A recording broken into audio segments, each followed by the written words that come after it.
Crystals, old people, religion, eating someone out from the rear, semen demons, and Lord knows what else.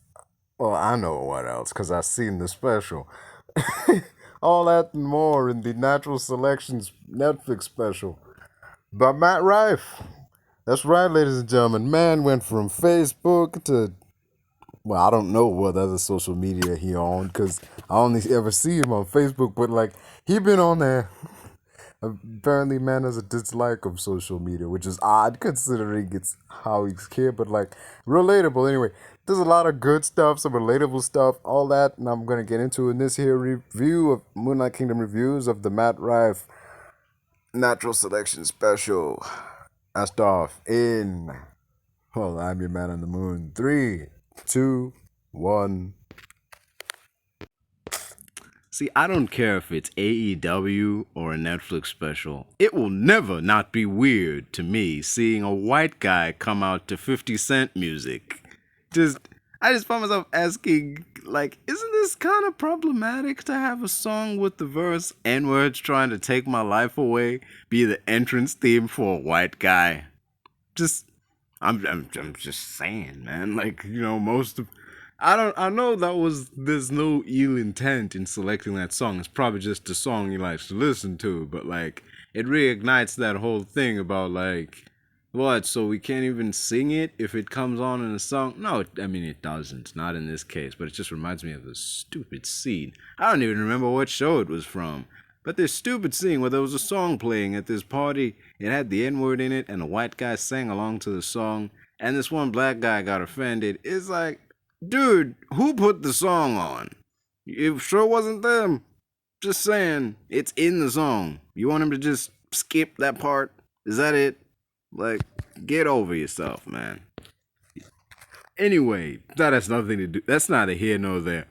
Um, there were 2 points in the show where he said jokes to kind of feel out the audience and just tell like what kind of audience is this? What will they let me get away with? Like how far is too far?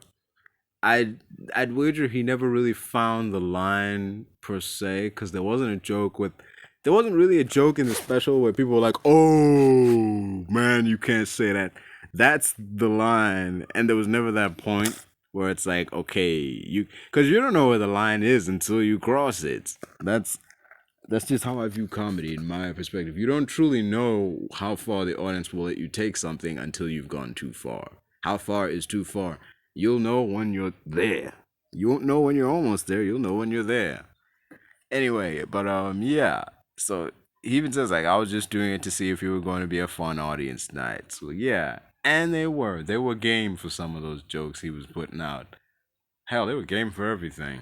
Um, I found myself smiling throughout this special. I'm not just gonna sit here and rattle off every joke dude did because, well, then why would you watch the special if you heard that? But anyway, it's like I found myself smiling throughout, and there were plenty of moments I was laughing. I was listening to this on my way to the on my way to go shopping, and on the way back, I was like, I listened like the first half on the way there, second half on the way back, and I was just laughing throughout. It didn't like wane. There was, even though there was a gap between the viewing, there was never any like waning interest or anything. But like it was so, it was entertaining to like listen to. But this isn't a special you listen to. Like this is like a Netflix special. It's not. You could listen to the whole thing, but you would miss out on some stuff. Like yeah, yeah. So also, let me just say this about this special: if you can get people laughing and having a fun time by just sitting in a chair and flutter kicking the air, like you've got to have something special going on in your comedy. That's part of the thing where I'm like, you can't just listen to this. That you have to like look at what he's doing and like the facials he be making. Like to really appreciate it 100%. Also, the special itself was just the right amount of time in the sense that it didn't go so long that you run the risk of losing your audience or that they notice how long it's been, and it wasn't so short that you're like, man, that was shorter than I expected. It's yeah. I mean, it wasn't a movie. It wasn't like we're sitting there 2 hours or anything. It knew like get in, hit some lines, see if they'll let you get away with anything, and then bring it around full circle. also dropped the title in there somewhere. That was also that right there. The best. That was the best. He said the thing moment I've ever seen all year. Like this isn't the funniest thing I've seen all year. That would be the Looney Tunes. But like this is definitely high up there. It's not quite the Looney Tunes, but still, that's just me. Anyway, yeah, I was like, he said the thing when he actually said the name of the special, natural selection.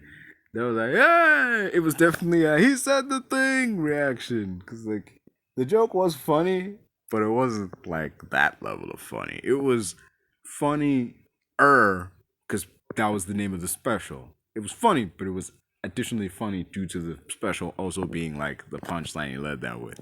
There's a verse in there's a joke he had there about like some, let's say, adult tapes he finds in his attic, and they're his dad's tapes. He takes one down with him, and his like he watches it, but he made like the rookie mistake of like he didn't put the tape back, but he was done with it. So when his dad got home from work, he comes in and it's like, what the, and he goes to dude's room, and he knows where, because realistically, if you had that kind of tape and you were the only one who knew where it was, and then 1 minute it's gone, you're gonna find like the most likely suspect.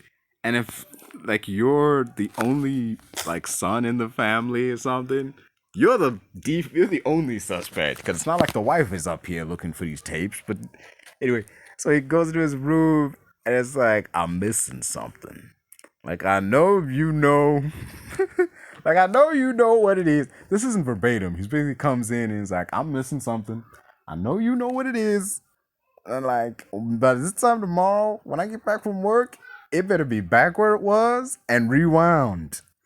Because like back in the day, cassette tapes, not just VHS tapes. Yeah, if you would rent a VHS tapes, it was like common courtesy to rewind back to the beginning, so that the next viewer could see the film properly. If regular VHS tapes, because it's annoying, like renting a VHS tape and you put it in and it just starts up halfway through the film, or worse, it just starts off at the credits. Like, what the heck? Who had this last didn't rewind all the way? That was the thing. Also, there's people out there who have no idea what the hell a VHS tape is. They're missing out, man. It was the bomb. But anyway, moving on from that. What do I think of this special as a whole? It was really funny. There was like callbacks to earlier jokes, like the one about the semen demon. Like that was. If you want to know what the heck that means, you're gonna have to just watch the damn special. It's on Netflix. It's right there. Just type Matt Rife. It's the only thing that comes up. Like very easy to find. There's one where he talks about like his experience on a plane, and like a stewardess was hassling him about his bag. Everybody who's ever been on the plane has had to go through that at some point, or they had to sit in an uncomfortable position because the seats were too close, or they had to sit next to somebody. How your flight experience is, can hinge on who you sit next to, and it's definitely, yeah, he definitely like lays in on that. He also covers like social media and trolls and people leaving nasty comments and like the urge to respond to every single one, stuff like that. It's definitely a fun watch, this special. I give it that much. It was enjoyable throughout. Never a dull moment where I'm like looking at the thing and see, okay, how much time is left. So none of that. It was good. Yes, I mean, it may be, I don't know, man. He may look like somebody who might be dull as wood, but it's good wood. I'm probably gonna have to edit that out. But anyway, moving on. Moving on. What do I give this special? I give it a 9 out of 10, man. 9 out of 10. I've been rating a few things highly and some things very lowly. There hasn't been a lot of funny things going on this year, and funny films or whatever, but this is definitely one of the funny ones. And I got criticism recently. I mean, I'll mention it later, but like, yeah, 9 out of 10 is what I give this review of this Matt Rife special, Natural Selection. Would recommend it 100%. Go check it out. It's on Netflix. And this has been the review for Matt Rife's Natural Selection special. That's that. A side note, dude has this movie coming out with Jamie Kennedy. It's called Don't Suck. where he's playing a vampire who's like terrible at comedy, and Jamiekennedy's like this regular comedian. He's like his opener, basically. I said in a comment for that movie that it was funny that it is funny and an interesting casting choice to have Matt Rife, an actually funny comedian, play someone who's not funny, and Jamiekennedy, an unfunny comedic actor, play a funny comedian. Like, it was definitely an interesting casting choice, and it would be interesting to see how they play those roles, because anybody can pretend to be funny. Anybody can play somebody who's funny very effectively, but it's gonna take some doing to play someone who's like flatly unfunny. Oh, and he's a vampire too. There's a line in there where he's like, "I was neither Team Edward nor Team Jacob. I rooted for the sun." Just honestly, personally, I was rooting for Blade to show up in these movies at some points, and then just drop a one-liner and end this damn movie franchise before it took off like it did. That's what I was rooting for, but hey, to each their own. Someone said, man, I said like it's going to be interesting to see how they play these characters, like the funny man playing someone who's unfunny, the unfunny guy playing someone who's funny. It would be interesting to see how those characters play out.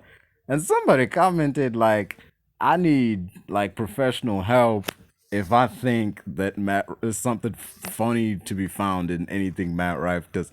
That's not verbatim, but, like, oh, I see this. The man calling himself Tech 8. Really? Tech 8? Man, call me when you become Tech 9, man. Like, then we'll talk. Once you've upgraded your skill tree to be able to call yourself Tech 9, then you call me. Then you have the right to say some negative stuff about me. Until then, miss me with that nonsense. Dude says you should seek mental care if you think Matt Rife is a funny comedian. I mean, you should seek mental care if you out here calling yourself Tech 8, man. Damn. And that's all I had to say on this. That's the end of the review. This has been Moonlight Kingdom Reviews, the Matt Rife Comedy Special Natural Selection. Don't forget to like, share, and subscribe. And that's all I have to say to you. Let's go! If I go, I'ma get. When I throw, I'ma hit. And I know I'm the kid. I'm a soul, don't forget. I'ma blow up with it. Got my flow so vivid. Here we go, just beginning. Yeah, I throw every inning. Got my flow so legit. All I know is my shit. Here I go, they come with. Post Malone in this bitch. Rockstar making hits. Got guitar in this shit. Leaving scars cause we lit. All these bars that I spit. Yeah.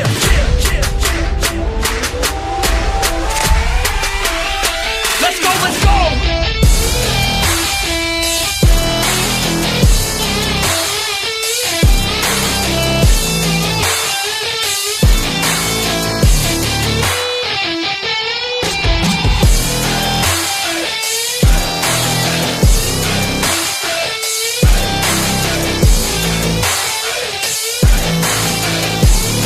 Let's go!